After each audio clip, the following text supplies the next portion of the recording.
সন্ধ্যাবেলা বড় সাইজের একটা শীতের বেগুন নিয়ে সবজি কাটতে এখানে বসে পড়েছি সকালের জন্য। পালং শাক, সাথে অনেক কিছু সবজি আছে, দেখি কোনটা কেটে রাখা যায়। আজকের ব্লগটা হচ্ছে নবান্ন স্পেশাল। আমার শ্বশুর বাড়িতে আজকে হচ্ছে নবান্ন, শাশুড়িমা বানিয়েছেন।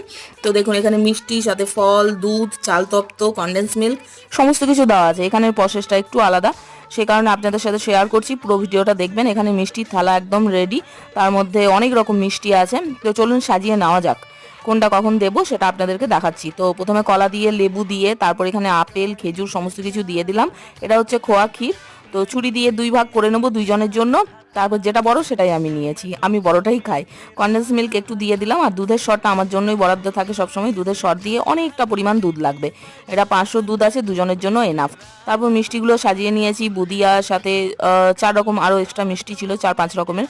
সব দিয়ে খোয়া ক্ষীরটা ভালোভাবে একদম মেখে নিয়েছি, তারপর খাচ্ছি। উফ, কি দারুণ টেস্ট, কি বলবো, একদম জমে গেল।